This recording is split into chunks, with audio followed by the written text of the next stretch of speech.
আমার কাছে কত মানুষ পাঠাইছে পোস্টার। তো আপনারা এভাবে আস্তে আওয়াজ দিলে ঘুমায় থাকলে সেই ইতিহাসটা তৈরি হবে না। আমি চাচ্ছি একটা ইতিহাস হয়ে যাক আজকের মাহফিল, ঠিক না ঠিক?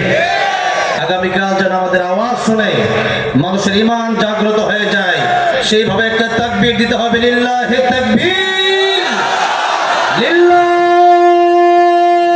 তাকবীর, লিল্লাহি তাকবীর। কোরআন আছে যেখানে, কোরআন সুন্নাহ যেখানে, লিল্লাহি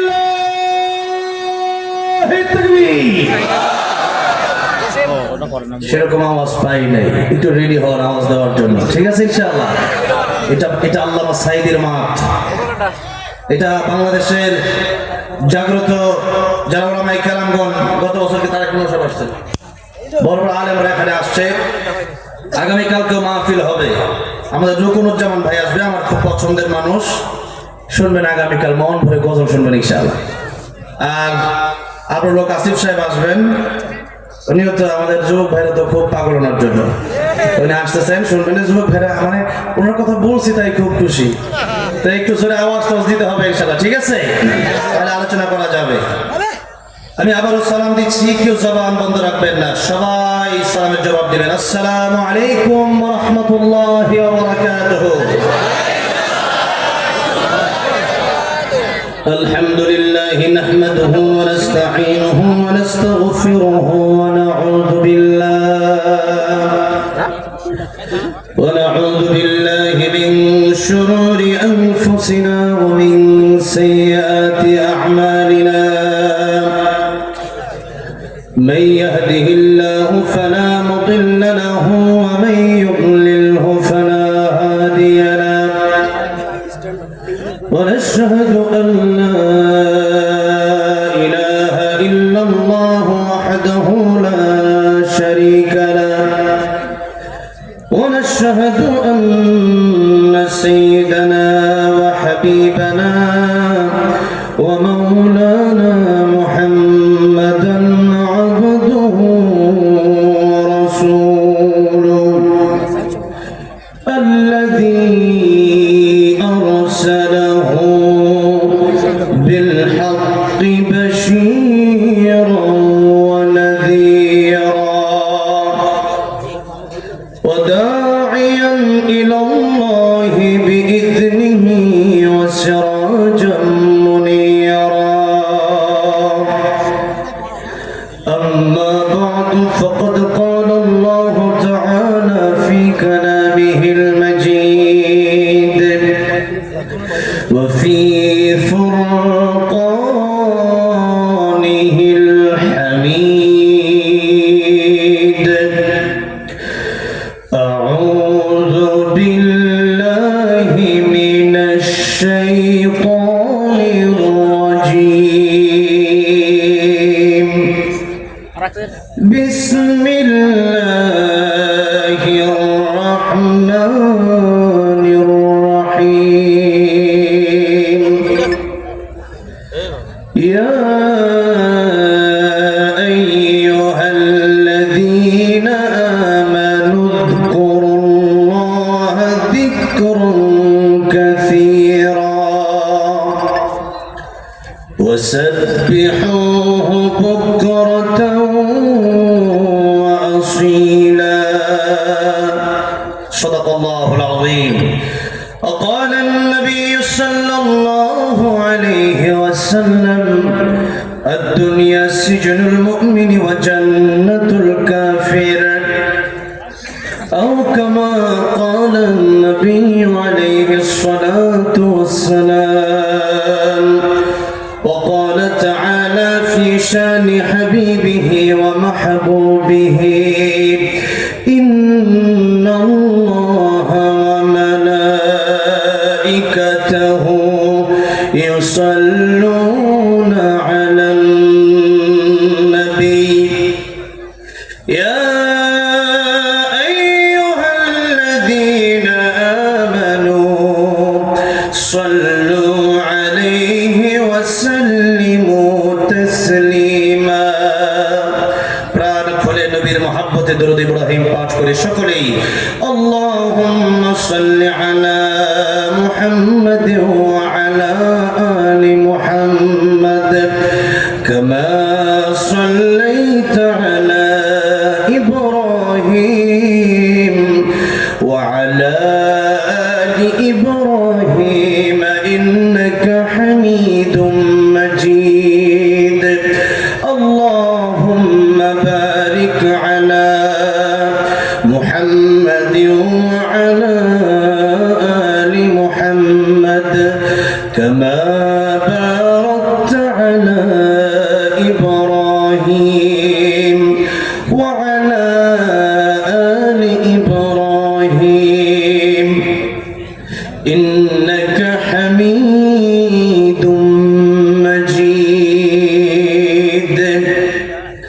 হাজার ব্যথা বেদনার পরে ফিরে আসনি তুমি আপন ঘরে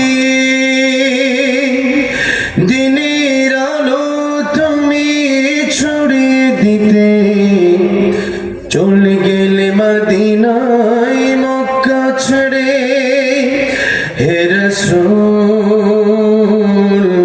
তোমাকে ভুলি আমি কেমন করে খেয়ে না খেয়ে দিন প্রচারের কাজে নিজেকে দিয়েছ বিলিয়ে তাই ফির কাফিরেরা চিনল না এ আলো দুষ্ট ছেলেদের পিছু দিল লিলে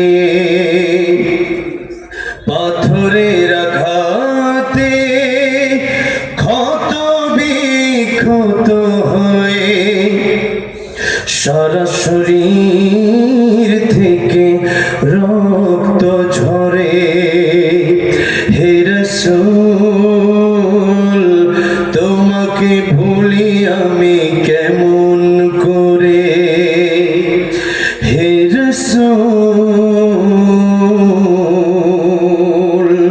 তোমাকে ভুলি আমি কেমন করে মরহুম কিয়ামুদ্দিন আলীর 23তম মৃত্যুবার্ষিকী উপলক্ষে আয়োজিত 2 দিন ব্যাপী তাফসীরুল কোরআন মাহফিল। আজকের মাহফিলের সম্মানিত শ্রদ্ধাভাজন সভাপতি, দানখোলা ইউনিয়নের সম্মানিত সাবেক চেয়ারম্যান জনাব মোহাম্মদ আখিরুজ্জামান সাহেব, খুবই ভালো মানুষ, সেই 97 সাল থেকে চেয়ারম্যান। আল্লাহ রাব্বুল আলামিন ওনাকে দীর্ঘনেক হায়াত দারাজ করেন, পড়েন আমিন। আলোচনা রেখেছেন এবং আমাদেরকে যিনি ইসলামের কথাগুলো ছন্দে ছন্দে শোনান, এই ছন্দ লেখাটা এবং ছন্দ বাংলাদেশে যত কবি আছে তাদের মধ্যে অন্যতম কবি, এবং বিশেষ করে বাংলাদেশের মধ্যে বর্তমান এই যুগের এই সময়ে সবচেয়ে শ্রেষ্ঠ কবি আমার কাছে, এবং ওনার নামে আপনারা জাগ্রত কবি বলেন। আমি মনে করি উনি আমাদের বাংলাদেশের একজন জাতীয় কবি, ঠিক না বেঠে? একজন জাতীয় কবি তিনি, যার একটি ইসলামের সঙ্গীত আমি মাঝে মধ্যে গাই, ইঞ্চি ইঞ্চি মাটি। আপনারা শোনেন নাই? এই গজল শুনছেন? আজকে শোনায় নাই না? ইঞ্চি ইঞ্চি মাটি। এই আমি বলেছিলাম যে এই গজলটা আমাদের একটা জাতীয় সঙ্গীত হিসেবে ব্যবহার করা হোক। জাগ্রত কবি এবং বর্তমান সময়ের জাতীয় কবি আল্লামা মুহিব খান, কবিদের মধ্যে যার বিকল্প নাই, ঠিক না বেঠি? আল্লাহ পাক ইলমের পাহাড় দান করেছেন এই মানুষটাকে। এমন একজন ব্যক্তিত্ব আজকের এই প্রোগ্রামে এসেছেন। এই পৃথিবী থেকে যেদিন উনি বিদায় নিয়ে যাবেন, পরে বুঝবেন উনি কি ছিল। এই মানুষটার কদর আমাদের করতে হবে। তিনি সারা পৃথিবীতে ঘুরে ঘুরে এমন এমন কথা বলেন। আমরা যখন ছোট্ট নাজারা পড়ি, হিফজ পড়ি, সেই 2003-4 সালে 5 সালে ওই সময় তার ইসলামের সঙ্গীত আমরা শুনতাম, এবং ওনার সাথে আমি আজকের আগে প্রোগ্রাম করেছিলাম, মনে হয় প্রায় 10 থেকে 12 বছর আগে। 10 থেকে 12 বছর আগে ওনার সাথে প্রোগ্রাম করছিলাম সিলেটে। প্রায় 1 যুগ পরে আবার আজকে মেহেরপুরে আপনাদের এই কমিটির মাধ্যমে, বিশেষ করে মালয়েশিয়ান প্রবাসী আমার প্রিয় ভাই, দুবাই প্রবাসী আমাদের প্রিয় ভাই আনোয়ার ভাই এই প্রোগ্রামটার জন্য অত্যন্ত পরিশ্রম কষ্ট করেছেন। তাদের মাধ্যমে আমার বিশেষ করে আমাকে যিনি দাওয়াত দিয়েছেন ঢাকার আমাদের প্রিয় ভাই এসআই মিরাজ ভাই, আল্লাহ রাব্বুল আলামিন যারা কষ্ট করলেন প্রত্যেকের কষ্টকে কবুল আর মঞ্জুর করে নেন, পড়েন আমিন। আল্লাহ মুহিব খানের নেক হায়াত আল্লাহ দারাজ করে দেন, পড়েন আমিন। আমাদের আবু বাইদা ভাই কিছুদিন আগে একটা ইসলামের সঙ্গীত গিয়েছিলেন এবং আমাদের হাদি ভাইকে নিয়ে সঙ্গীত গিয়েছিলেন। সে হাদি ভাইয়ের সঙ্গীত আজকে গিয়েছে, গায় নাই? আমি হতভাগা, শুনতে পারলাম না। এত কষ্ট করে আসলাম, ভাবলাম ভাইয়ের গজল শুনতে পারবো।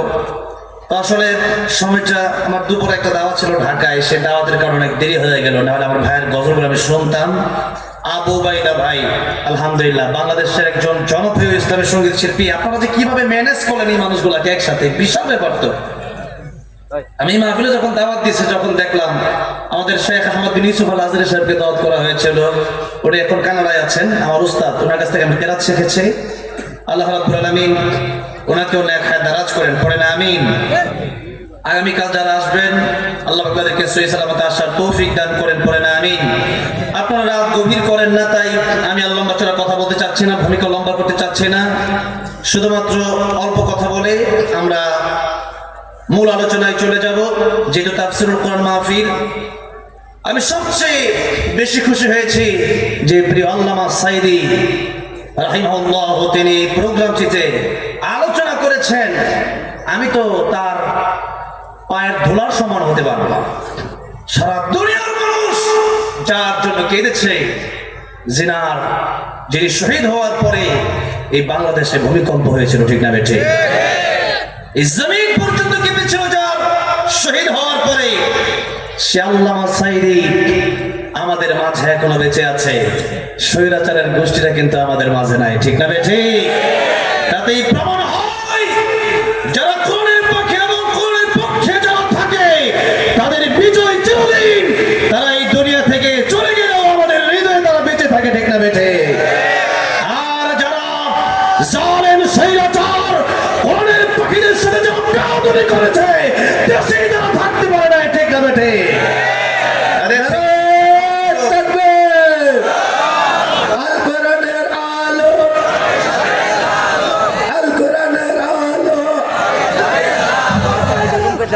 আমার ভাইরা, আমার বাবাজিরা, এই মেহেরপুরে আমাদের আখতারুজ্জামান সাহেবের নামেও 21টা মামলা, ঠিক না বেঠে? কি মামলা তোমরা দিলা, আজকে তোমরা দেশে থাকতে পারলা না। আমি আজকের এই প্রোগ্রাম থেকে মেহেরপুরে জনপ্রিয় এই সম্মানিত চেয়ার থেকে আমি বলতে চাই, প্রিয় ভাইরা, বিএনপি আর জামাতে ইসলামী ইসলামী আন্দোলনের যে মারামারি এখন অনেকে করে, মারামারি ভুলে যান। আমরা যেমন জামাতে ইসলামীকে ভালোবাসি, আমরা বিএনপিকেও ভালোবাসি, কারণ বিএনপিও এই দেশের জন্য কষ্ট করেছেন। তবে স্বৈরাচারের পক্ষে আমরা কোনোদিন থাকবো না। বিএনপি জামাতে ইসলামী ইসলামী আন্দোলনের হেফাজত খেলাফত ঐক্যবদ্ধ হতে হবে এবং স্বৈরাচারকে দেশে প্রবেশ করতে দেওয়া যাবে না। বিএনপি জামাত মারামারি আর আমরা চাই না। আমরা চাই আমরা এক হয়ে দেশের জন্য কাজ করব এবং আমাদের শত্রু দুইটা দল, একটা দলের নাম হচ্ছে সেই ভারত, আরেকটা শত্রু হচ্ছে আমাদের সেই ফ্যাসিস্ট, সেই লীগ আর সেই আওয়ামী লীগের কিছু কুলাঙ্গাররা আমাদের শত্রু। সেই যে তাদেরকে চিনে রাখতে হবে।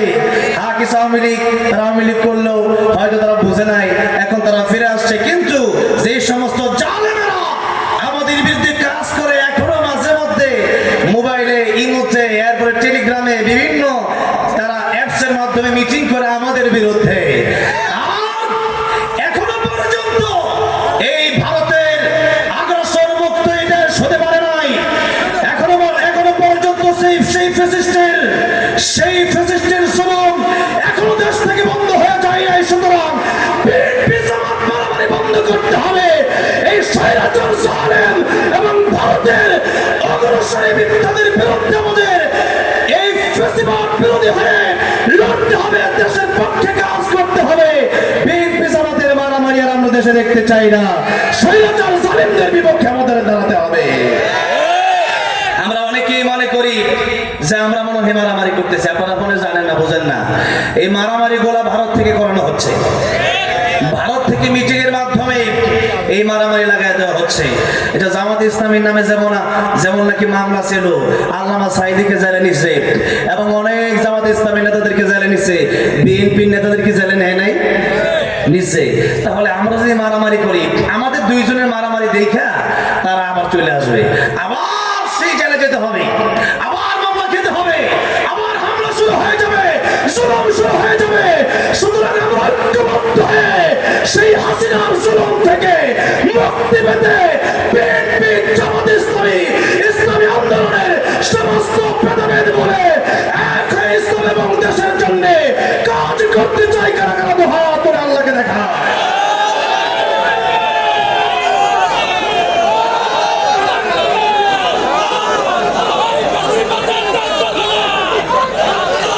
আপনারা মনে হয় কি কষ্ট পাচ্ছেন? আপনি কি কষ্ট পাচ্ছেন? ভয় পাচ্ছেন? ডরাচ্ছেন? আমরা ভয় পাই একজনকে, তিনি কে? আল্লাহ। আমাদের কথা বলতে হবে ঐক্যের ব্যাপারে। আমরা ফাটল সৃষ্টি হয় এমন কোনো কথা বলতে চাই না। আমরা চাই আমরা ভাইয়ে ভাইয়ে মিলে, আমরা সমস্ত দলগুলো এক হয়ে আমরা জালিমদের বিরুদ্ধে থাকবো তো ইনশাআল্লাহ। ইনশাআল্লাহ। আল্লাহ তুমি কবুল করো, জোরে বলেন আমিন। আমার ভাইরা, আমার বাবাজিরা, আপনারা আমার জন্য আসেন না আমি জানি। আমাদের প্রিয় কবি আল্লামা মুহিব খানের জন্য আপনারা এসেছিলেন, এরপরে আবু উবাইদার জন্য এসেছিলেন। যেখানে এত বড় বড় মানুষ, তাদের ছাত্র হওয়ার যোগ্যতা আমি রাখি না, আমার দাওয়াত দিচ্ছেন। আর আমার নাম আর সবার নিচে দিলে ভালো হইতো, তাহলে ভালো হইতো না। আমার নাম নিচে দিলে রূপ দিলে কি? আমি জানি যে একটা কথা, যত বিনয়ী হব আল্লাহ আমার সম্মান তত উপরে উঠাবেন, ঠিক না? যেই যত বড় সে তত বিনয়ী। এই জন্য আলহামদুলিল্লাহ আপনারা এত মানুষ দাওয়াত দিয়েছেন, ওনার জন্য আপনারা এসেছেন। আমি জানি একটু পরে আপনারা চলেও যাবেন। আমি এরপরে 10:48 বাজে। আমার ভাইরা যারা দাঁড়ায় আছেন যদি একটু বসে যান, আর যারা বসে আছেন একটু মেহেরবানি করে যদি মোনাজাতটা করে যান তাহলে খুশি হবে। তবে যদি কোনো জরুরি বিষয় পড়ে যায়, যে সকালে কাজ আছে চলে যেতে হবে, যেতে পারেন, কোনো বাধা নাই। তবে একটু অল্প সময় আমরা আলোচনা করব এবং শুনবো। প্রথমে আমরা একটু আল্লাহর শুকরিয়া আদায় করে জবান খুলে পড়ছি আলহামদুলিল্লাহ। এই আওয়াজ হতে পারে বিড়ালের আওয়াজ। আমরা কি বিড়ালের মতো বাঁচতে চাই? বিড়ালের মতো 500 বছর বেঁচে থাকার কোনো লাভ নাই। সিংহের মতো 1 ঘন্টা বাঁচতে চাই, ঠিক না বেঠে? আল্লামা সাঈদী বলেছিলেন কথাটা, সেই কথার বাস্তবায়ন আমরা করতে চাই। আল্লামা সাঈদী 13 বছর কারাগারে ছিলেন, বাতিলের কাছে মাথা নত করে না। উসমান হাদি ইনসাফের কথা বলে বিদায় নিয়ে চলে গেলেন, বাতিলের কাছে মাথা নত করে নাই, ঠিক না বেঠে? আমরা ঘুমায় গেলে চলবে না। আমরা মুসলমান, আমরা বিড়ালের মতো হলে চলবে না। আমরা কাপুরুষ হলে হবে না। আমরা মুসলমান বীরের জাতি, আমরা মুসলমান বদরের জাতি, ওহদের জাতি, আল্লাহর নবীর সৈনিক, আমরা কোরআনের সৈনিক, ঠিক না বেঠে? সুতরাং সেইভাবে জবান খোলা আওয়াজ দিতে হবে। আল্লাহর মহব্বত অন্তরে নিয়ে জবান খুলে পড়ছি আলহামদুলিল্লাহ। এবার একটু আলোচনার দিকে যাওয়া যায়। আজকের এই প্রোগ্রামটা মোটামুটি একটা সাংস্কৃতিক অনুষ্ঠান হয়ে গেছে। আপনারা গজল শুনেছেন, আর সাউন্ডও মানে খুব ভালো। তবে ইসলামী সাংস্কৃতিক অনুষ্ঠান পড়ার সময় গজল গাইতে পারলে আরো ভালো হইতো, কিন্তু যেহেতু আমাকে এখানে আলোচনার জন্য দাওয়াত দেওয়া হয়েছে, তবে একটা গজলও গাইব ইনশাআল্লাহ, একটু শেষের দিকে গাইব। আসুন আমরা একটু আলোচনার দিকে চলে যাই। যেহেতু সময় খুব কম, আলোচনা একটু বেশি করতে হবে, কারণ আমাদের অনেক ভাইয়েরা, অনেক বাবাজিরা, আজকে অনেক মানুষ তো সেই চুয়াডাঙ্গা থেকে আসছে, কুষ্টিয়া থেকে আসছে, এই জেলার বাইরে থেকে অন্য জেলা থেকে কারা আসছেন দেখি, দেখেন কুষ্টিয়া থেকে আসছেন কারা কারা দেখি। ওই যে আমার ভাইয়েরা কুষ্টিয়া থেকে আসছেন, ওই যে আমার ভাইয়েরা, যেরকম মারহাবা। তারপরে চুয়াডাঙ্গা থেকে আসছেন কারা কারা দেখি। মাশাআল্লাহ, আমাদের উলামা কেরাম সবাই তো চুয়াডাঙ্গা থেকে, যেরকম মারহাবা। চিন্তা করা যায়, মেহেরপুরের মাহফিল, চুয়াডাঙ্গা থেকে মানুষ আসছে, সেই কুষ্টিয়া থেকে মানুষ আসছে। আমার সাথে আজকে অনেক মানুষ যোগাযোগ করেছেন। সবাইকে যদি একটু বিরিয়ানি খেয়ে যেতে পারতাম তাহলে ভালো লাগতো। কিন্তু সেটা তার খাওয়া যেতে পারতেছি না, যেহেতু অনেক দূর থেকে আসছি, আর সেই ব্যবস্থা হঠাৎ করে করাও যাবে না। তবে আমি এলাকাগুলোকে অনেক ভালোবাসি, আমার অনেক কাছের মানুষ আপনাদের এলাকায় আছে যারা আমার সাথে যোগাযোগ করে। তো আমি জানি আগে থেকে আমাকে যেহেতু ফোন করা হয়েছে, অনেকেই ফোন করেছেন, সেই জন্য আমি আপনাদেরকে একটু হাতটা উঠাতে বললাম। তো আল্লাহ রাব্বুল আমিন আমাদের আজকের মাহফিলকে কবুল করেন, পড়েন আমিন। আমরা আলোচনায় চলে যাই। সূরাতুল আহজাব 41 এবং 42 নম্বর আয়াত, দুইখানা আয়াতের কারিমা আপনাদের সামনে তেলাওয়াত করেছি। একটু মূল আলোচনা একটু করে এরপর আমরা দুই একটা গজল গাইব, এরপরে ইনশাআল্লাহ এই এলাকার পাশে 20 বিঘা জায়গা নিয়ে অবস্থা আছে না, কোথায় 20 বিঘা জমি, 20 বিঘা জমি নিয়ে একটা কবরস্থান। এই সমস্ত মূর্তিগানের জন্য আমরা দোয়া করব। আমাদের ভাইয়েরা, আমাদের যে ভাই আমার ভাই দাওয়াত করেছেন, আমার ভাইয়ের সন্তানটা অসুস্থ, ভাই টিকিট কেটেও আসতে পারলো না, আমার ভাইয়ের সন্তানের জন্য আমরা দোয়া করব। মরহুম কিয়ামুদ্দিন আলী সাহেবের জন্য আমরা দোয়া করব, যার উপলক্ষে আজকের এই মাহফিল। আমাদের অনেক ভাইয়েরা দোয়া চেয়েছেন, আমাকে যিনি রিসিভ করে আনলেন আমাদের একজন ভাই হাবিবুর রহমান ভাই, ওনার জন্য আমরা দোয়া করবো। অনেকেই দোয়া চেয়েছেন, আমরা দোয়া করে একসাথে বিদায় নেব, যদি বলি ইনশাআল্লাহ।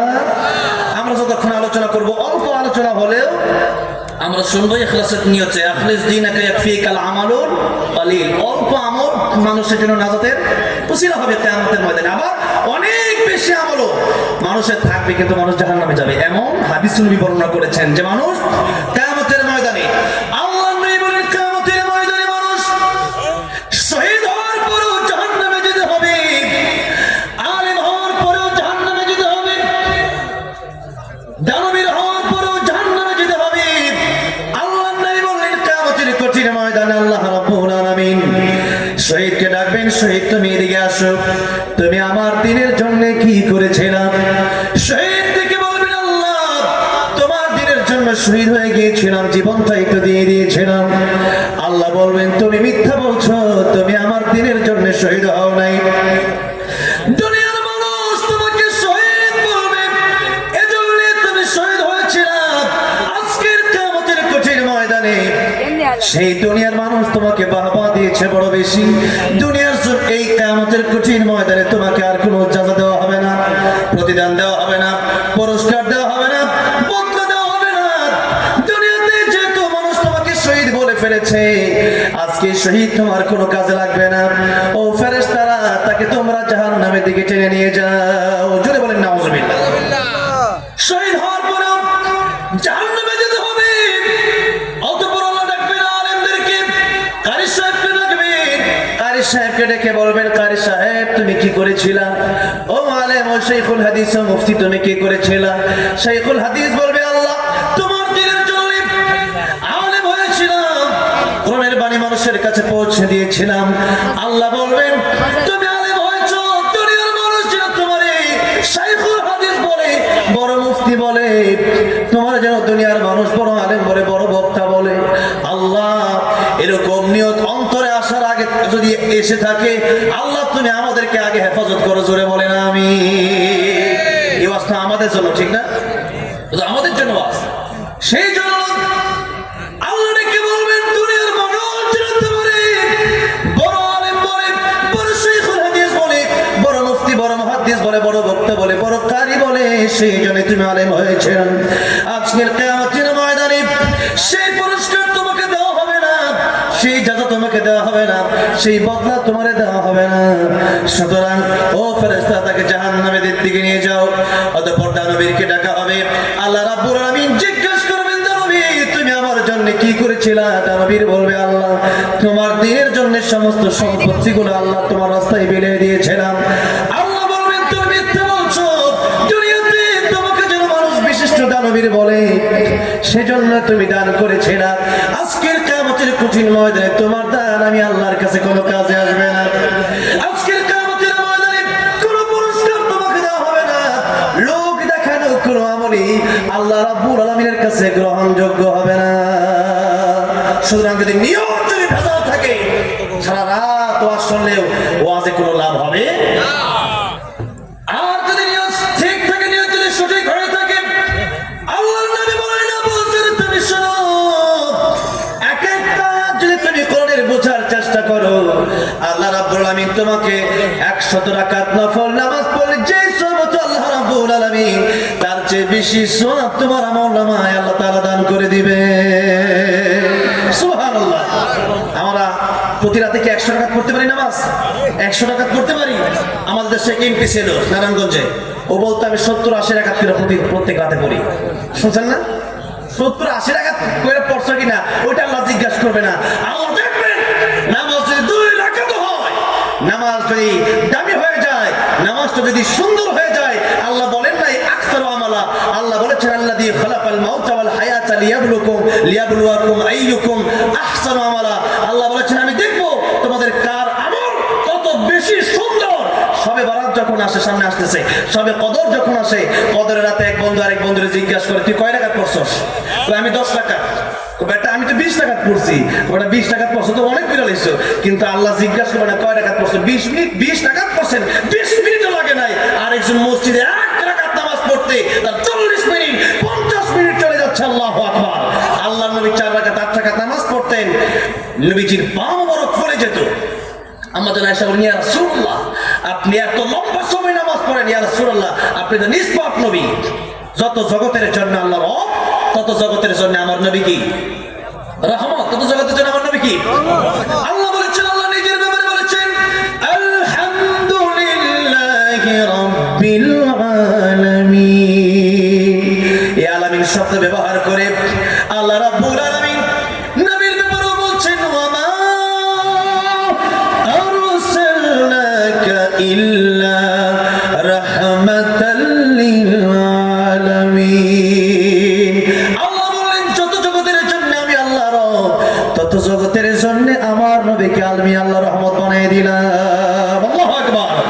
রাহমাতুল লিল আলামিন নবী কোরআনে প্রমাণ,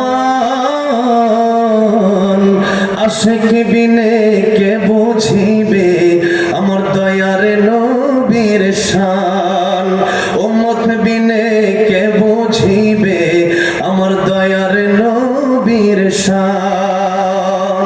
ভাইরা, চাচারা, বাবাজিরা ঘুমাচ্ছেন? একসাথে নবীর প্রেমে একটু বলা যাবে না ইনশাআল্লাহ? মাঝে মধ্যে বিরিয়ানির মাঝখানে একটু সালাদ দেওয়া দরকার না? সালাদ না খাইলে দেখবেন বিরিয়ানিও ভালো লাগে না। কয়েক লোকমা খায় আপনারা সালাদ খাইবেন, আবার নতুন করে মনে হবে বিরিয়ানির মজা। জোরে কোন ঠিক না বেঠিক? সেই জন্য এতক্ষণ ওয়াজ শোনার পরে যদি একটু নবীর প্রেমে, আল্লাহর প্রেমে, কোরআনের প্রেমে, কোরআনের মুহাব্বত নিয়ে, দেশের মুহাব্বত নিয়ে যদি একটু গাইতে বলা হয়, পারবেন না একসাথে ইনশাআল্লাহ? বলেন একসাথে রাহমাতুল লিল আলামিন নবী, রাহমাতুল লিল কোরআনে প্রমাণ, উম্মত বিনে কে বুঝিবে আমার দয়ার নবীর শান। বলেন উম্মত বিনে কে বুঝিবে আমার দয়ার। আমার তো মাশাআল্লাহ ছাত্র ভাইরাই ভালো মাশাআল্লাহ। কোন আপনার উস্তাদরাও আছেন মনে হয় না? মাশাআল্লাহ। আমার সব মানে যত শ্রোতা আছে এক নাম্বার শ্রোতা মারা হুজুর, মানে হুজুর যখন গজল গাচ্ছিলেন মাশাআল্লাহ, ওনাদের ইস্ক দেখে তো আমার মন চাচ্ছে আরো গজল শুনি, ওনাদের ইস্ক দেখে একসাথে মিলেমিশে একটু গাওয়া যাবে না ইনশাআল্লাহ? বলেন না রাহমাতুল লিল আলামিন নবী, রাহমাতুল লিল কোরআনে প্রমাণ, আশিক বিনে কে বুঝিবে আমার দয়ার নবীর শান। বলেন না আশিক বিনে কে বুঝিবে নবী আমার মদিনারে বুলবুল,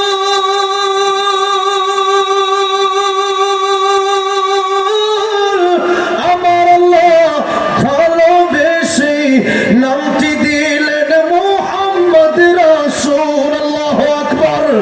ওই নবীকে ভুল বুঝিলে, ওই নবীকে ভুল বুঝিলে থাকবে না ঈমান, আশিক বিনে কে বুঝিবে আমার দয়ার নবীর শান। বলেন না উম্মত বিনে কে বুঝিবে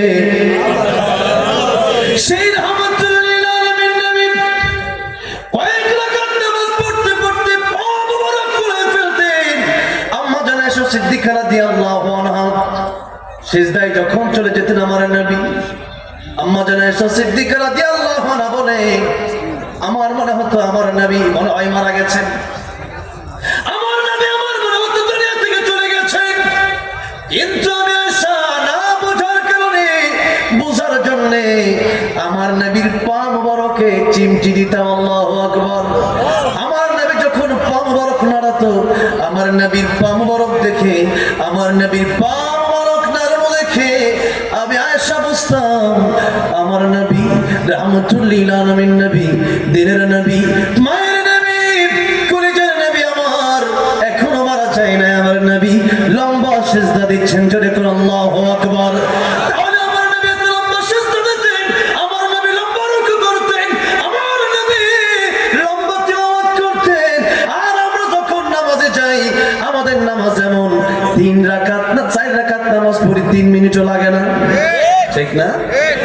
তাহলে বলেন নামাজ বেশি পড়বেন নাকি ঠিকঠাক নামাজ পড়বেন? ঠিকঠাক নামাজ পড়তে হবে। ও মুসলমান, নামাজ পড়েন মসজিদে গিয়া। কত মানুষ নামাজ পড়লেন, কোরআন শিখলেন না, নামাজ কি হয় নাকি? নামাজ ভঙ্গের কারণ কয়টা? 19টা। প্রথমটা কি? নামাজে অশুদ্ধ পড়া। নামাজ অশুদ্ধ পড়েন, কোরআন অশুদ্ধ পড়েন, নামাজ পড়লে তো নামাজ হয় না। সেই জায়গায় নামাজ পড়লেন 20 টাকাতে 1 রাকাতে তো হলো না। মুসলমান, ঠিকঠাক নামাজ পড়া লাগবে। রাকাত বেশি পড়লে কোনো লাভ নাই। ঠিকঠাক নামাজ 2 রাকাত পড়লে, এই 2 রাকাত নামাজ যদি আল্লাহর দরবারে কবুল হয়ে যায়, সেই 2 রাকাত নামাজের বিনিময়ে আল্লাহ রাব্বুল আমিন জান্নাত দিতে পারেন কি পারেন না? তাহলে শহীদ হয়েও জান্নাতে যাওয়া যাবে না, কারণ নিয়তে ভেজাল। ইন্নামাল আমালু বিনিয়াত। নিয়ত যদি ঠিক না হয়, শহীদ জান্নাতে যদি পারবে না। নিয়ত যদি ঠিক না হয়, বড় আলেম, বড় শাইখুল হাদিস জান্নাতে যেতে পারবে না। নিয়ত যদি ঠিক না হয়, বড় দানবীর জান্নাতে যেতে পারবে না। আর নিয়ত যদি ঠিক থাকে, আল্লাহ তাই বলেন দুনিয়াতে একজন আলেমকে 1 গ্লাস পানি পান করিয়েছে এমন ব্যক্তিকেও কিয়ামতের ময়দানে আমার আল্লাহ রাব্বুল আমিন ডেকে ডেকে জান্নাতের মেহমান বানিয়ে দিবে।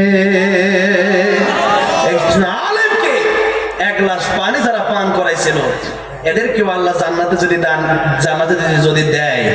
আমাদেরকে আজকের এই মাহফিলটা, মেহেরপুর আমার একটাই প্রোগ্রাম, এই প্রোগ্রামে আমার ভাইরা এত খাবার আয়োজন করছে, এগুলো তো খাওয়া যায় না।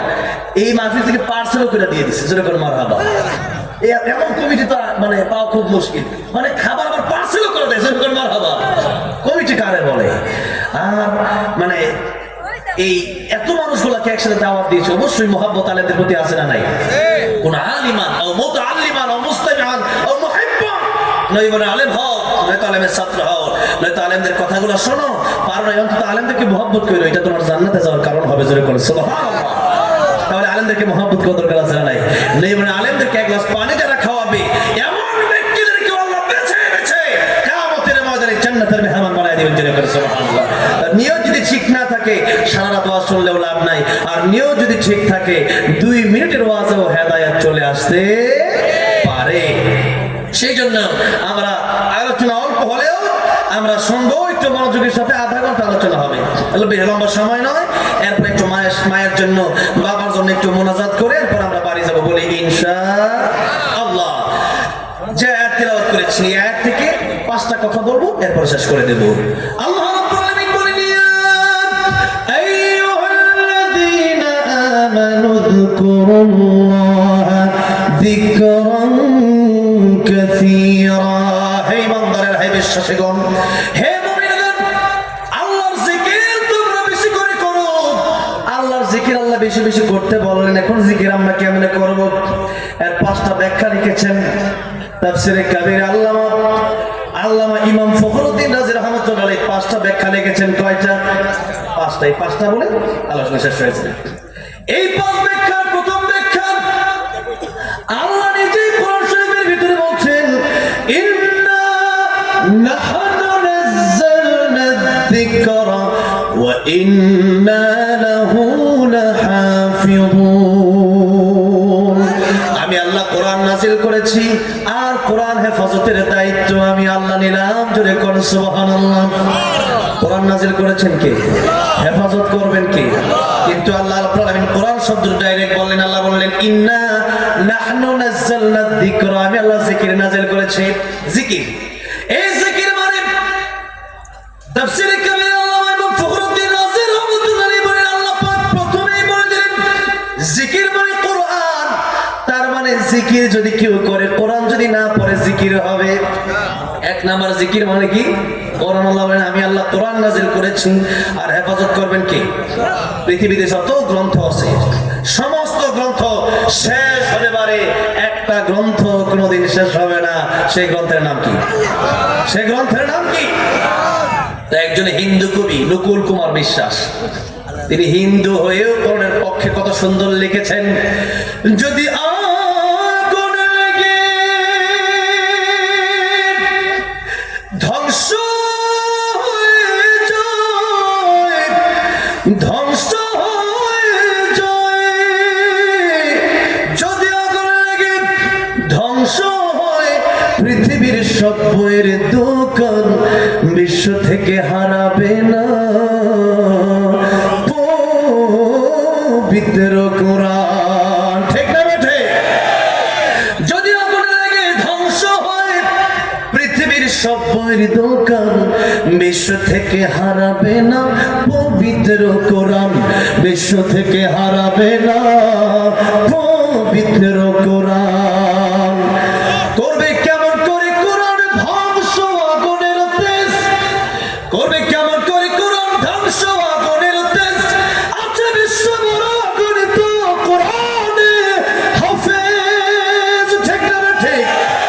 তার আমার ছাপে আসমানি গ্রন্থ বাঁচাবে কোরআনের সম্মান, বিশ্ব থেকে হারাবে না পবিত্র কোরআন, বিশ্ব থেকে হারাবে না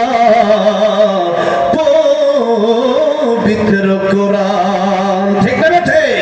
সেই জন্য পৃথিবীর যত গ্রন্থ আছে, এত বাক্য, এত আয়াত, এত সূরা, এমন কোন গ্রন্থ যদি থেকে থাকে যেখানে 114 খানা সূরা থাকবে অথবা লক্ষ লক্ষ হাজার হাজার শব্দ থাকবে, এমন কোন গ্রন্থ পৃথিবীর কোন মানুষের মুখস্থ নাই।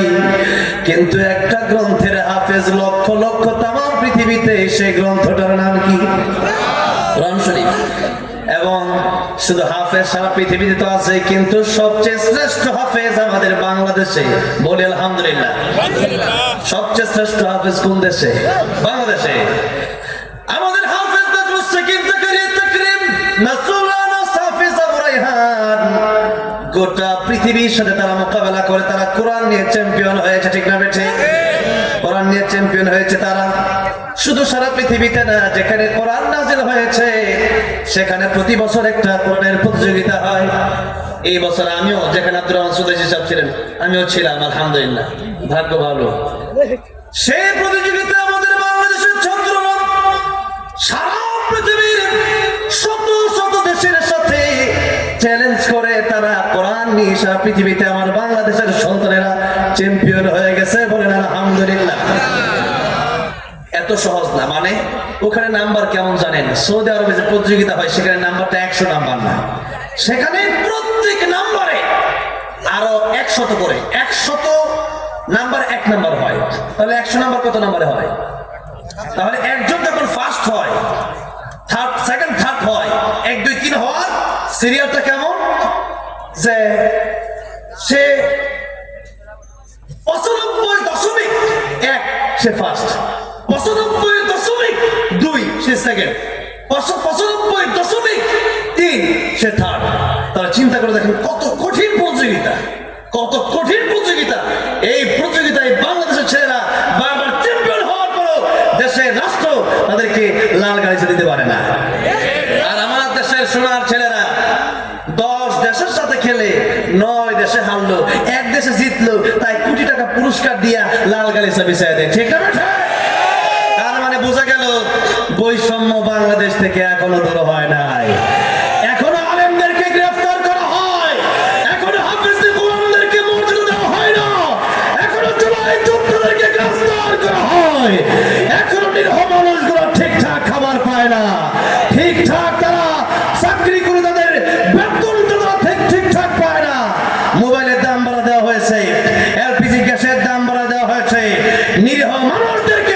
শাইখুল হাদিসদেরকে জেলে নিয়ে যাওয়া হচ্ছে, তাহলে বোঝা গেল এখনো দেশ স্বৈরাচার মুক্ত হয় না। ঠিক না ঠিক? আর মাত্র একটা মাস বাকি আছে, সে একটা মাস পরে ইনশাআল্লাহ আমরা আশা করছি এই বাংলাদেশকে আমরা একটা সুন্দর সোনার দেশ হিসাবে, কোনের দেশ হিসাবে দেখবো। ওজে ছেড়ে দু হাত দেখতে চাই।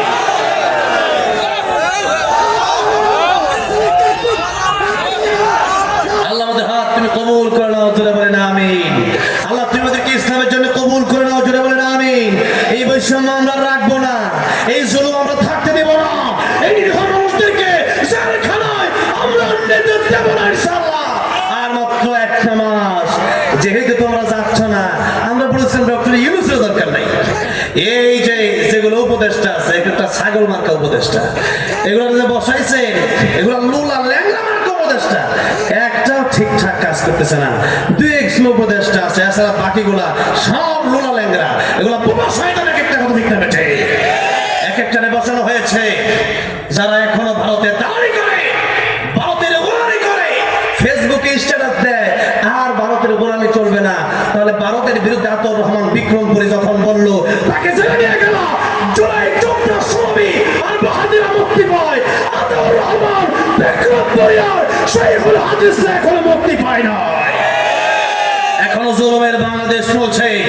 আলেমদের বিরুদ্ধে অবস্থান যারা গ্রহণ করবে, বাংলার জমিনে আলেমদের বিরুদ্ধে অবস্থান গ্রহণ করে হাসিনা থাকতে পারে না। ডক্টর ইউনূস আলেমদেরকে গ্রেফতার করলে তবে কোথায় পালাবো সেই পথ খোঁজো। আপনারা কোথায় পালাবেন? আলেমদেরকে নিঃশর্তে ছেড়ে দিবেন, আর দেরি করবেন না।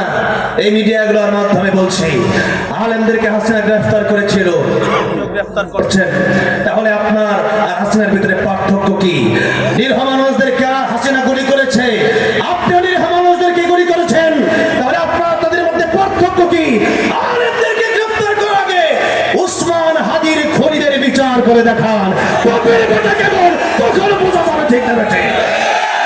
বাপের বেটা হয়েছে ভাব ধরে একেবারে ইস্যুতে থাইকা আপনাদের পেট তো ভালো মোটা হচ্ছে, কিন্তু বড় বড় বিচার করতে পারেন। প্রথম আলো ভাঙ্গা হয় ঢাকায়, চট্টগ্রাম থেকে আলেমদেরকে আপনারা ধরেন কেন? তারা ফেসবুক স্ট্যাটাসে উস্কানিমূলক বক্তব্য দিছে। উস্কানিমূলক বক্তব্য তো আমিও দিছি, আমার ধরেন না কেন? ধরেন।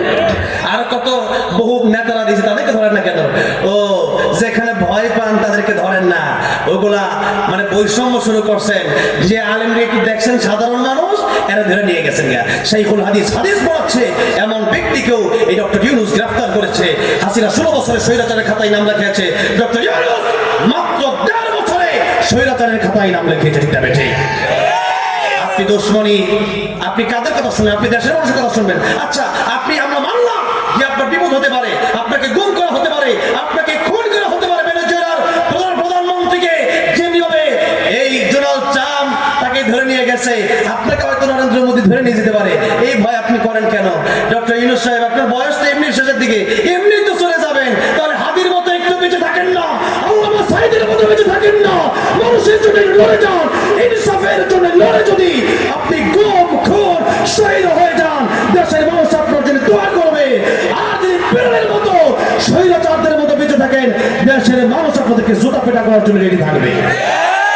দেশের মানুষ, আমরা সিএনজি পাম্পে দাঁড়ালে, বিভিন্ন দোকানে গেলে, সাধারণ মানুষের সাথে মিশলে আমরা দেখতে পাচ্ছি আপনাকে মানুষ গালি দেয়। আপনি কেন এই অবস্থান তৈরি করেছেন? এই অবস্থান তৈরি হয়েছে এই জন্য আপনি পূর্বের সেই জালেমদের কাছ থেকে শিক্ষা গ্রহণ করতে পারেন। শিক্ষা গ্রহণ করেন, ভালো হয়ে যান। আর কয়দিন বাঁচবেন? এমনি তো বাঁচবেন না, অমনিও মরে যাবেন। তাহলে বিড়ালের মতো বাঁচা দরকার কি? সিংহের মতো বাঁচেন। ঠিক না বেঠে? সেই জন্য আমার ভাইয়েরা, আমার বাবাজিরা, আলেমদের সম্মান, হাফেজে কোরআনদের সম্মান যদি তোমরা নাও দাও, হাফেজে কোরআনদের সম্মান, আলেমদের সম্মান যিনি দিয়েছেন, জবান খুলে বলেন তিনি কে?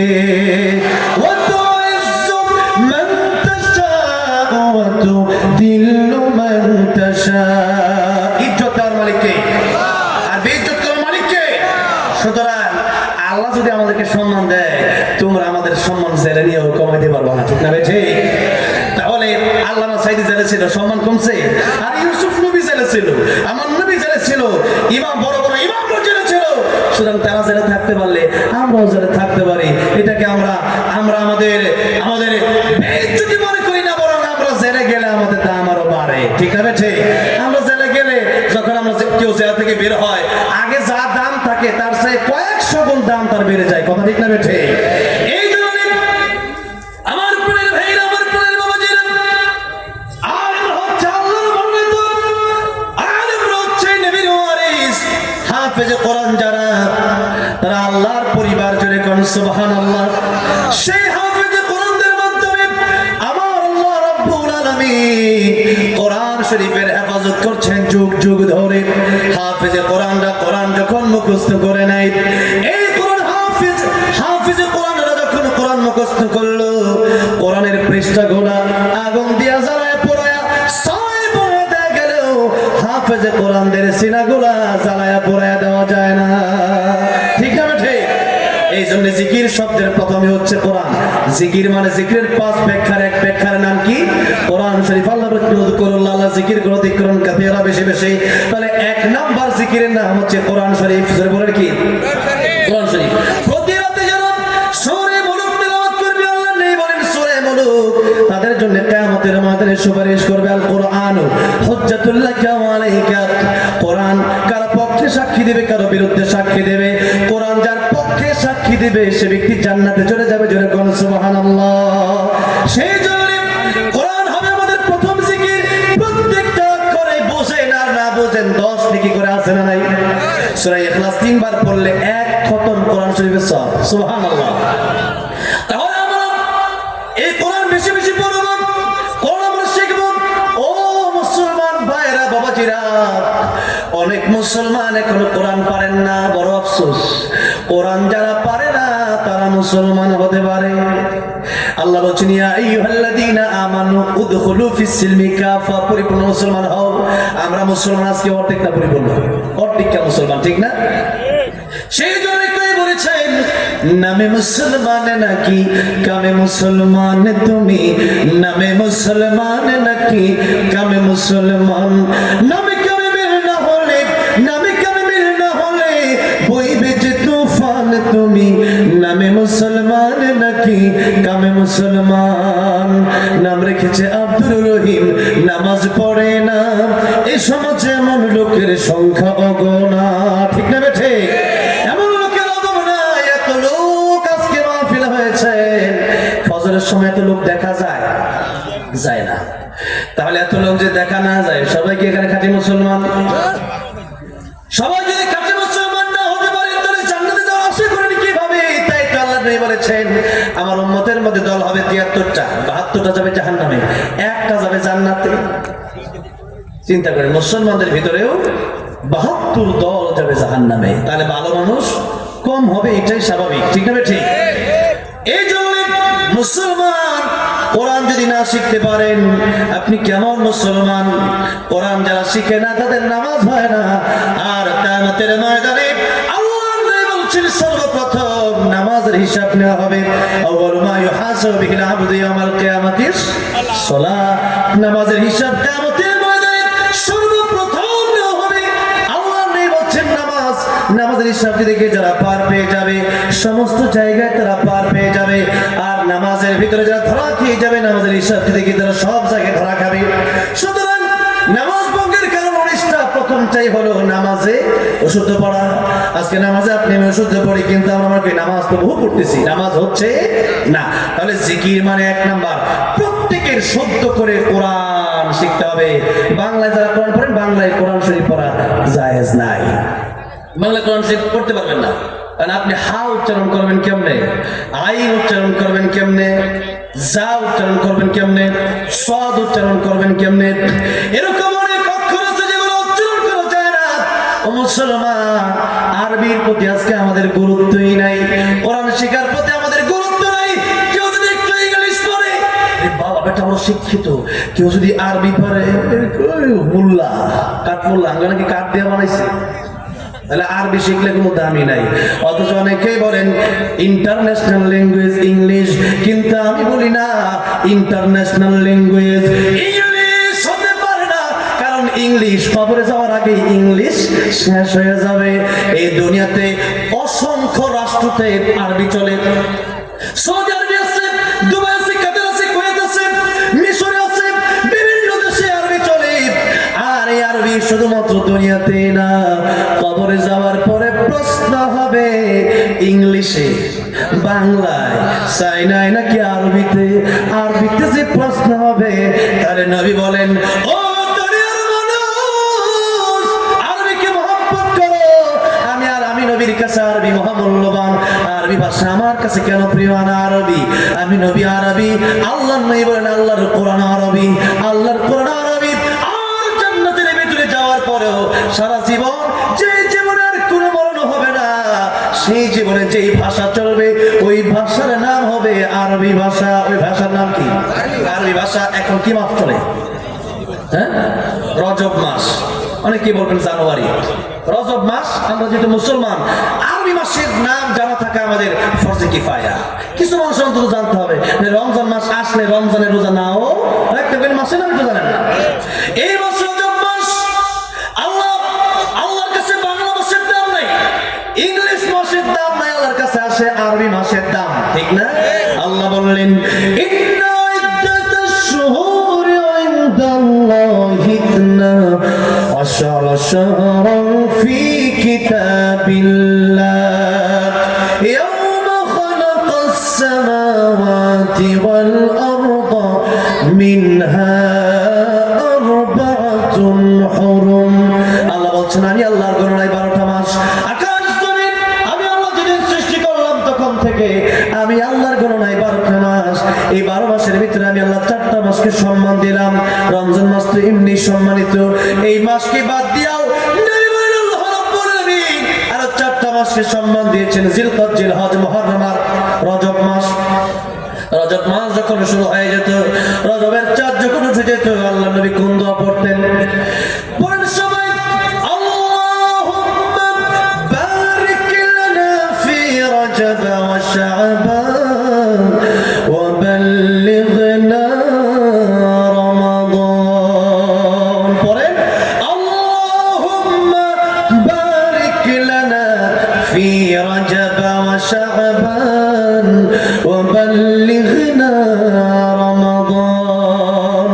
রজব শাবানে বরকত দাও, রমজান পর্যন্ত হায়াত বাড়াও। রজব শাবানে বরকত দাও, রমজান পর্যন্ত হায়াত বাড়াও। নেক আমলের তৌফিক দাও, নেক আমলের তৌফিক দাও। রজব শাবানে বরকত দাও, রমজান পর্যন্ত হায়াত বাড়াও। পড়েন আমিন। রজব শুরু হয়ে যাওয়ার পর থেকে আল্লাহর নবী দোয়া শুরু করে দিতেন রমজানের জন্য। রমজানের জন্য আল্লাহর নবী প্রস্তুতি নিতেন রজব থেকেই। আর মুসলমান, রজব মাস আসছে, আজকে কত রজব? 23 রজব, ঠিক না? 23 রজব, 22 দিন চলে গেল রজবের, আমরা জানি না, ঠিক না? অথচ রজব মাস, আল্লাহর নবী বলেন এই মাসে তোমরা ঝগড়া করো না। আল্লাহ নিষেধ করেছেন, ফালা তাযলিমু ফীহিন্না আনফুসাকুম। আল্লাহ রাব্বুল আলামিন বলেছেন, রজব যখন চলে আসলো তোমরা আর গুনাহ করো না।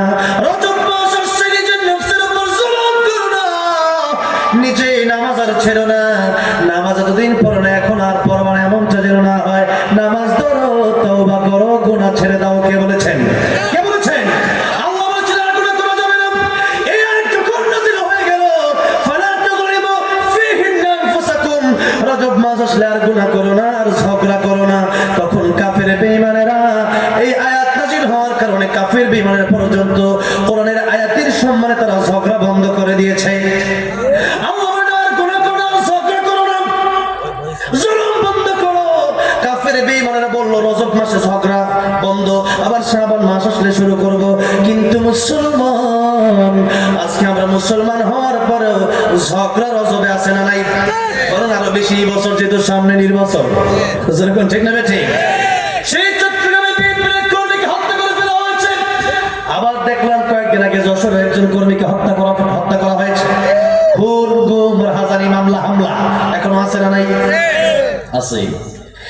সুতরাং রজব মাস চলে আসুন, এই মাসে এখনো ঝগড়া থাকলে হবে না। আল্লাহ বললেন এই মাসে বন্ধ করো। ইমাম জাসসাস রাহমাতুল্লাহি আলাইহি তিনি হাকামুল কোরআনে লিখেছেন, এই 4 মাস যদি কেউ ইবাদত করতে পারে আল্লাহ রাব্বুল আলামিন বাকি 8 মাসও তাকে ইবাদত করার তৌফিক দান করেন। সুবহানাল্লাহ।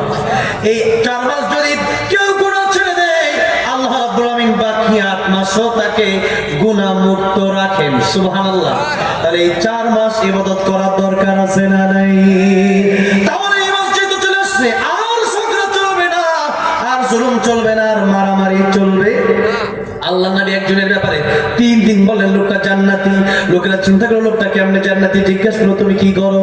লোকটা কে বলেন, ও আল্লাহর বান্দা, আমার তেমন বড় কোনো আমল নাই। যখন আমি ঘুমাতে যাই, ঘুমের আগে সবাইকে আমি মাফ করে দেই, সবাইকে আমি কারো বিরুদ্ধে আমার কোনো অভিযোগ থাকে না। সবার প্রতি যত রাগ, যত ক্ষোভ, যত অভিমান সব আমি মাফ করে দেই। জোরে কোন সুবহানাল্লাহ। তাহলে একজন মানুষ আর একজন মানুষকে মাফ করলে আমার আল্লাহ তারে মাফ করে দেন। কিন্তু আমাদের ভিতরে শুধু হিংসা আর হিংসা। হিংসা কার গুণ? শয়তানের, ঠিক না? অহংকার কার দোষ? শয়তানের দোষ। সেগুলো আমাদের ভিতরে চলে আসছে। রজব মাসে গুনাহ করা যাবে না। এবার আসেন যেখানে 1 নম্বর ব্যাখ্যা বলেছি, আর 4টা ব্যাখ্যা 4 মিনিটে শেষ হয়ে যাবে, ঠিক আছে? এরপরে গজল হবে, ঠিক আছে? এরপরে ইনশাআল্লাহ গজল হবে। তাহলে 1 নম্বরে আমাদের এই রজব মাস, মানে আমি আরবির গুরুত্ব বোঝাতে চাচ্ছিলাম যে আরবির প্রতি আমাদের গুরুত্ব দেওয়া দরকার আছে না নাই? আরবি না পড়লে নামাজ হয় না, নামাজ শুদ্ধ হয় না। এই জন্য নিজে আরবি শিখতে হবে, সন্তানকে আরবি শেখাতে হবে। 2 নম্বরে এই জিকির শব্দের অর্থ আল্লাহ। জিকির শব্দের ব্যাখ্যা আল্লাহ করছেন ফাযাক্কির ইন্নামা আনতা মুযাক্কির। আল্লাহ বলেন নবী আপনি উপদেশ দেন মানুষকে, আপনি উপদেশ দাতা। তারপরে 2 নাম্বার ভালো ভালো উপদেশ, এটা হচ্ছে জিকির। এই যে আজকে ওয়াজ হচ্ছে, এটাও জিকির, কোরআনের তাফসীর। 3 নম্বরে আল্লাহ বলেন ইয়া আইয়ুহাল্লাযীনা আমানু ইযা নুদিয়া লিস-সালাতি মিন ইয়াউমিল জুমআতি ফাসআউ ইলা যিকরিল্লাহি ওয়া দারুল বাই'।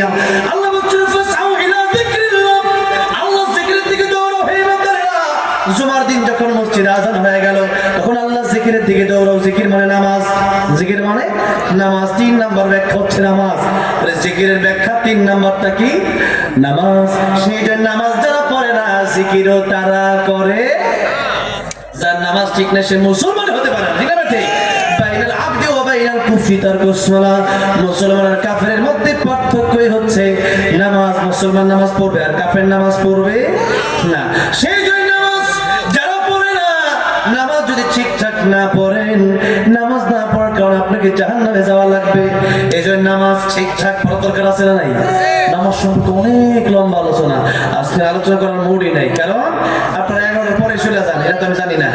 তাহলে 3 নাম্বার জিকির শব্দের ব্যাখ্যা হচ্ছে নামাজ পড়া। নামাজটাই জিকির, নামাজটাই জিকির। 4 নাম্বার জিকির মানে আল্লাহ বলছেন ওয়ামান আ'রাদু আন যিকরি ফাইন্না লাহু মাঈশাতান দানকা ওয়া নাহশুরুহু ইয়াওমাল কিয়ামাতি আ'মা। আল্লাহ বলেন যারা আমার জিকির থেকে মুখ ফিরিয়ে নেবে, যারা আমার বিদআত থেকে মুখ ফিরিয়ে নেবে, তাদের দুনিয়াতে তাদের শাস্তি হলো তাদের জীবনে কোনো শান্তি থাকবে না। টাকা থাকবে, বড় বিল্ডিং থাকবে, ঘুম আসবে না, খাওয়া দাওয়ার বহুত পথ থাকবে, কিন্তু খাবার খেয়ে মজা পাবে। আজকে আমার বেশি খাওয়া গেছে, এই জন্য বিপদ হয়ে বেড়ে গেছি। তাহলে শান্তি থাকবে। শান্তি আর টাকার সাথে শান্তির কোন সম্পর্ক? শান্তি কার দান? গরিব দেখবেন টাকা নাই, পয়সা নাই, আর পরও 3 প্লেট ভর্তা দিয়ে মেরে দিচ্ছে, ঠিক না? ঠিক। আবার বড় লোক দেখবেন টাকা আছে, পয়সা আছে, খাবারের অভাব নাই, ডাক্তার বলে দিচ্ছে যাও সারা কিছু খাওন নাই, কিছু খেতে না, খালি এটা সমস্যা, সব সমস্যা। গরুর গোস্ত সমস্যা, হাঁসের গোস্ত সমস্যা, হাঁসের ডিম সমস্যা, সিম খাইলে সমস্যা, ডাল খাইলেও বলে আসছে। সবই সমস্যা, ইলিশ মাছের সমস্যা, চিংড়ি মাছের সমস্যা, সবই সমস্যা, ডাক্তার সবই সমস্যা, খালি করলা ভাজি খাও, খালি করলা ভাজি আর নিমের রস, ঠিক না বেঠে? তাহলে শান্তি আল্লাহ বলেন আমার আইন তোমরা মেনে নাও। জিকির শব্দের 4 নম্বর ব্যাখ্যা হচ্ছে আল্লাহর আইন। আল্লাহ শুধু ঘরে না, সংসদেও সব জায়গায় আল্লাহর কোরআনের দরকার আছে না নাই? সেই জন্য সব জায়গায় আল্লাহর কোরআন যখন বলা হবে শান্তি চলে আসবে। আল্লাহ বলেন আমার আইন যখন তোমরা মানবা না, চোরের হাত কেটে দাও, এই আইন কোরআনে আছে না নাই? সে আইন তো এখন নাই। চোরের যদি সত্যি হাত কেটে দেওয়া হতো, আস-সারিকু ওয়াস-সারিকাতু ফাকতাউ আইদিয়াহুমা, আল্লাহ বলেন চোর যদি ছেলে হয় অথবা মেয়ে হয়, চোরের হাত কেটে দাও। এখন আমাদেরকে অনেকে জিজ্ঞাসা করি ইসলাম যদি ক্ষমতা আসে হাত কি কেটে দিবেন নাকি? ডরায়, কথা ঠিক না? আমি জিজ্ঞাসা করতে চাই আপনি চুরি করবেন নাকি? আপনি জিজ্ঞাসা করেন চুরি করলে কি হাত কেটে দিবেন? আমাকে আপনি কি চুরি করবেন? তার মানে চুরি করার নিয়ত আছে, ঠিক না?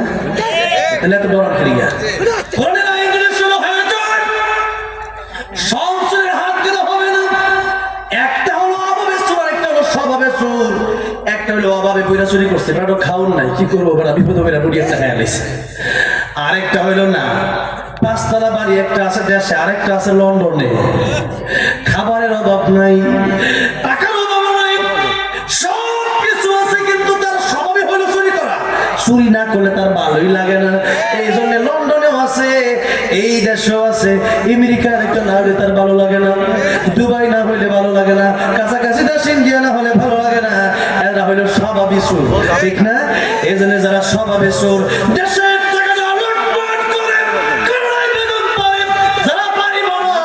মানুষের জনগণের হক যারা মেরে দেয়, একজনের হাত কাটা হবে, সমস্ত পত্র পত্রিকায় খবর চলে যাবে, সমস্ত নিউজগুলোয় ওপেন লাইভ নিউজ দেখানো হবে, একটা চোরের হাত কাটা হবে, বাকি চোরগুলা তারের মতো সোজা হয়ে যাবে।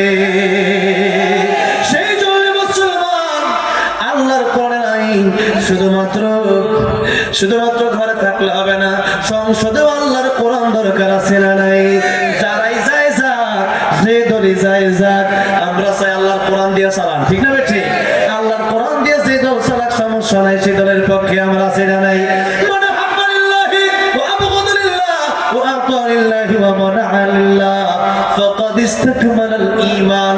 আমাদের ভালোবাসা হবে কার জন্য? ঘৃণাও হবে কার জন্য? আমাদের জীবনটাই আল্লাহর জন্য, ঠিক না বেঠি? তাই তো আল্লাহ বলছেন কুল ইন্না সালাতি ওয়া নুসুকি ওয়া মাহইয়ায়া ওয়া মামাতি লিল্লাহি রাব্বিল আলামিন। ও নবী আপনি বলেন নিশ্চয় আমার নামাজ, আমার কুরবানি, আমার জীবন, আমার মরণ সব কার জন্য? সেই প্রতিপালক, সমস্ত জগতের রব, সে আল্লাহর জন্য আমাদের জীবন চাইতে আমরা দিয়ে দিতে পারি। সেই জন্য আল্লাহর জন্য সব কাজ আমরা করবো, না যে আছি না নাই? সব কাজগুলাই কাজ করতে হবে যারা আল্লাহর পক্ষে, যারা কোরআনের পক্ষে, তাদের পক্ষে আমরা, ঠিক না? ঠিক। আল আকিলু তাকফিহিল ইশারা, যারা প্রকৃত বুদ্ধিমান তারা ইশারা দিলেই বুঝে নেবে। আমার ভাইরা, আমার বাবাজিরা, সেই জন্য জিকির শব্দের 4 নম্বর ব্যাখ্যা আল্লাহর আইন। আলা লাহুল খালকু ওয়াল আমর, সৃষ্টি যার আইন চলবে। ইনিল হুকমু ইল্লাল্লাহ, আল্লাহর হুকুম ছাড়া আমরা কারো হুকুম মানি না। সেই জন্য সৃষ্টি যার আইন চলবে, তার কেন? আমাদেরকে বানিয়েছেন কে? আল্লাহ, সেই জন্য আইনও চলবে আল্লাহ, ঠিক না? ঠিক। সেই জন্য আল্লাহ বলে আমার আইন যারা মানবে না, সেই দেশের ভিতরে, সেই ঘরের ভিতরে, সেই সমাজের ভিতরে, সেই রাষ্ট্রের ভিতরে শান্তি বলতে থাকবে, কিচ্ছু থাকবে। আমাদের দেশে আজকে শান্তি, ঘর থেকে বাইরে হইলেই মনে হয় কেন জানি গুলি করবো। ওসমান হাদিরা নিরাপদ না, ভালো মানুষটা নিরাপদ না, আমাদেরকেও হুমকি দেওয়া হয়। আমার কাছে এরকম কত মেসেজ আছে হোয়াটসঅ্যাপে, 2 দিন পর ইন্ডিয়া থেকে খালি হুমকি দেয়, সব ইন্ডিয়ার নাম্বার, খালি হুমকি দেয় তোর শেষ করে তোর খুন করবিটা নিশ্চিত। আমার এরকম হুমকি 2 দিন পরে দেয়। তাই বলে কি আমরা কোরআনের কথা ছেড়ে দেবো নাকি? আর আমাদের জীবন যে জীবন আল্লাহর জন্য সঁপে দিয়েছি, আরে শহীদ যখন মানুষ হয়ে যায় আল্লাহর নবী বলেন তার রূহটা একটা সবুজ পাখিতে দিয়ে দেওয়া হয়। কত আরাম, কত শান্তি। আরে মুসলমান, শহীদের মর্যাদা তো বুঝলেন না। এরপরে জান্নাতের ভিতরে সে সবুজ পাখিটা উড়ে বেড়ায় আর ঘুরে বেড়ায়, রিজিক খায়। আর আল্লাহ জিজ্ঞাসা করে শহীদ তুমি আর কি চাও? শহীদ আল্লাহ কিচ্ছু চাই না। আল্লাহকে না কি চাও বলো। আল্লাহকে আল্লাহ কিচ্ছু চাই না। আল্লাহ কয় আর কি চাও বলো না। এবার শহীদ কই আল্লাহ আমি আরেকবার দুনিয়াতে যেতে চাই, এরকম শত শত জীবন আমার দিবা, আর শত শত জীবন গোলা আমি তোমার দিনের জন্য আমি কোরবান করে দেব। আল্লাহু আকবার। যে জীবন আল্লাহর জন্য সঁপে দিয়েছে, ইন্নাল্লাহ আশতারা মিনাল মুমিনিনা আনফুসাহুম ওয়া আমওয়ালাহুম বিআন্না লাহুমুল জান্নাহ, জান্নাতের বিনিময়ে আমাদের জান মাল আমরা বিক্রি করে দিয়েছি, সুতরাং আমাদেরকে ভয় দেখায় লাভ নাই। সেই জন্য আল্লাহ বলেন কোরআন যদি না মানো শান্তি থাকবে না, আর কোরআন না মানলে শান্তি থাকবে না। কিয়ামতের ময়দানে ওয়া নাহশুরুহু ইয়াওমাল কিয়ামাতি আ'মা, কিয়ামতের ময়দানে তোমাদেরকে আমি আল্লাহ অন্ধ বানায় উঠাবো। তাহলে জিকির মানে 4 নাম্বার ব্যাখ্যা হচ্ছে এই যে জিকির মানে 4 নাম্বার ব্যাখ্যা হচ্ছে আল্লাহর আইন ঘরেও রাষ্ট্রেও, ঠিক না বেটে? 5 নাম্বার আল্লাহ বলছেন ফাযকুরুনি আযকুরুকুম ওয়াশকুরুলি ওয়া লা তাকফুরুন। আল্লাহ বলেন আমি আল্লাহর জিকির যারা করবে, আমি আল্লাহকে সদা সর্বদা স্মরণ যারা করবে, আমি আল্লাহ তাদেরকে স্মরণ করব। যেরকম সুবহানাল্লাহ। শুকর আদায় করো না, নিমুখারামি করো না, কুফরি করো না, শুকর আদায় করো। দুনিয়াটা পরীক্ষার হল, আর দুনিয়া সিজনুল মুমিন ওয়া জান্নাতুল কাফির। দুনিয়াটা মুমিনের জন্য জেলখানা, আর কাফেরের জন্য বালাখানা জান্নাত। কাফেরের যা মন চাই করবে, মুমিন যা মন চাই করতে পারে না। মুমিনের ইচ্ছায় চলতে পারে না। মুমিন চলবে একজনের ইচ্ছায়, মুসলমান চলবে একজনের ইচ্ছায়। জোরে বলেন তিনি কে? তাহলে 5 নাম্বার মানে হচ্ছে জিকির মানে হচ্ছে সদা সর্বদা আমার আল্লাহকে স্মরণ রাখা। বলেন জিকির শব্দের 1 নম্বর ব্যাখ্যা কি? কোরআন। 1 নম্বর ব্যাখ্যা কি? 2 নম্বর কোরআনের তাফসীর উপদেশ। 3 নম্বর নামাজ। 3 নম্বর কি? নামাজ। 4 নম্বর জিকির মানে হচ্ছে এই জিকির মানে হচ্ছে কি বলতো 4 নম্বরটা? আমি তো ভুলে গেলাম। আল্লাহর আইন। 5 নম্বরটা তারা হওয়ার কারণে কথাই বলতে পারতেছি না। 5 নম্বরটা জিকির সদা সর্বদা। মসজিদে ঢোকার সময় জিকির আছে না? বাথরুমে ঢোকার আগে জিকির আছে না? আল্লাহুম্মা ইন্নী আউযু বিকা মিনাল খুবুসি ওয়াল খাবাইস। আবার বের হয়ে দোয়া আছে না? গুফরানাকা আলহামদুলিল্লাহিল্লাযী আযহাবা আনিল আযা ওয়া আফানি। খাবার খাওয়ার দোয়া আছে না? ঘুমে যাওয়ার আগে দোয়া আছে না? ঘুম থেকে ওঠার দোয়া আছে না? সব জায়গায় আল্লাহকে স্মরণ রাখতে হবে। বেশি বেশি অবসর টাইম গুলো ইগতানিম খামসান ক্বাবলা খামসিন, শাবাবাকা ক্বাবলা হারামিক, ওয়া সিহহাতাকা ক্বাবলা সাকামিক, ওয়া গিনাকা ক্বাবলা ফাকরিক, ওয়া ফারাগাকা ক্বাবলা শুগলিক, ওয়া হায়াতাকা ক্বাবলা মাউতিক। তুমি বলেছেন 5টা সময় আসার আগে 5টা সময়ের গুরুত্ব দাও। 1 নম্বরে মৃত্যুকালের আসার আগে যৌবনের গুরুত্ব দাও। অসুস্থ হওয়ার আগে সুস্থতার গুরুত্ব দাও। ধনী থাকার সময়, গরিব হয়ে যাওয়ার আগে সে টাকা পয়সা আল্লাহর রাস্তায় দান করো। 4 নম্বরে অবসর থাকা অবস্থায় বেশি বেশি জিকির করো, বেশি বেশি ইবাদত করো। কিয়ামতের ময়দানে সুবহানাল্লাহ এতটুকু বলার কারণে অনেক মানুষ জান্নাতে চলে যাবে। যেরকম সুবহানাল্লাহ নয় বলেন কোনের ডিপ পরিমাণ নেক আমল তার বাড়ি হয়ে যাবে, সে জান্নাতে চলে যাবে। যেরকম সুবহানাল্লাহ। আর কোনের ডিপ পরিমাণ বদ আমল তার বাড়ি হয়ে যাবে, সে জাহান্নামে চলে যাবে। সেই জন্য সুবহানাল্লাহ, আলহামদুলিল্লাহ, লা ইলাহা ইল্লাল্লাহ সদা সর্বদা কার জিকির করব? আল্লাহ জিকির। সময় নষ্ট করবেন না, বাসে চলবেন, ঘুরবেন, ঘাড়বেন, কিন্তু হাতে করবে হাতের কাম, পায়ে করবে পায়ের কাম, জবানে থাকবে কার নাম? আল্লাহর নাম। বেশি বেশি জিকির করা চাই, তাহলে আশা করা যায় আমার নেকের পাল্লা বাড়ি হবে। নেকের পাল্লা যার বাড়ি সেটা জান্নাতে। আজকে লম্বা চলার সময় নয়, আমাকে 2-1টা গজল বলার জন্য আমার ভাইরা অনুরোধ করেছেন যে এই 5টা জিকির বললাম, এটা যদি মানতে পারেন আপনি গ্যারান্টি আপনি জান্নাতি। গ্যারান্টি আপনি জান্নাতি না। যদি কোরআন ঠিক মতো মেনে নেন, আল্লাহর আইন মেনে নেন, এমনি জান্নাতে। ওয়াজ একটাই, কথা ঠিক না বেঠে? আমরা শুনি কিন্তু মানি না। শুনতে হবে, মানতে হবে। ভাইরা বাবাজিরা অনেক কষ্ট করে প্রোগ্রামটা করেছেন। আমি যদি আর 2 ঘন্টা ওয়াজ করতে পারতাম আরো ভালো লাগতো, কিন্তু আসলে দেখা যায় আপনারা আসলে গভীর রাত পর্যন্ত ময়মনসিংহ ওয়াজ দেয় 4টা বাজে, বুঝেন নাই? তাও কয়েকদিন আগে ময়মনসিংহ একটা জেলা আছে না, ওই ময়মনসিংহ গেছি, পরে ওয়াজ দিছে রাত 5টায়, বুঝেন নাই? কয়েকবারে ফজরের আজান দিয়ে নামাজ পড়ে যাবেন, বুঝছেন কথাটা? তো এখন দেখা গেছে যে আপনারা এখানে মানে এই জেলার মানুষ আগে ঘুমানোর অভ্যাস, তবে এটাই ভালো। এই আগে ভাগে ঘুমায় যাও। নবীজি আসা নামাজ পড়ে আগে ভাগে ঘুমায় যেতেন, এরপর আবার উঠে তাহাজ্জুদ পড়তেন। সেজন্য আমরা আগে ভাগে ঘুমায় যাবো আর ফজরের টাইম হওয়ার কিছুক্ষণ আগে উঠে যাবো ইনশাআল্লাহ, এরপর তাহাজ্জুদ পড়বো। নফল নামাজের শ্রেষ্ঠ নামাজ হচ্ছে তাহাজ্জুদ। তাহাজ্জুদ যারা পড়েন আমার ওলি হয়ে যায় তাহাজ্জুদ পড়তে পড়তে, যেরকম সুবহানাল্লাহ।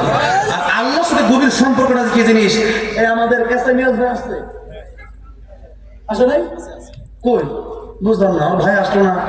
সেই মানে এখন তো গণভবনের মনে হয় নাকি, নাকি বঙ্গভবন, বঙ্গভবনের আমার ভাই বঙ্গভবনের এসআই, আমার ভাই আমাকে দাওয়াত করেছেন। আমার ভাই অত্যন্ত ভালো মানুষ, আমার সাথে লম্বা সময়ের সম্পর্ক, এখানে আসছেন। তা আমার ভাইয়ের সাথে আলোচনা হচ্ছিল যে ভাই ইমানের স্বার্থে আমার ভাই কেমন গাড়িতে বসে আমাকে বলতেছে আসুন আজকে গাড়িতে বসে আমরা সূরা কাউসারের ব্যাখ্যা নিয়ে আলোচনা করবো। জোরে করে আলহামদুলিল্লাহ, জোরে করে সুবহানাল্লাহ।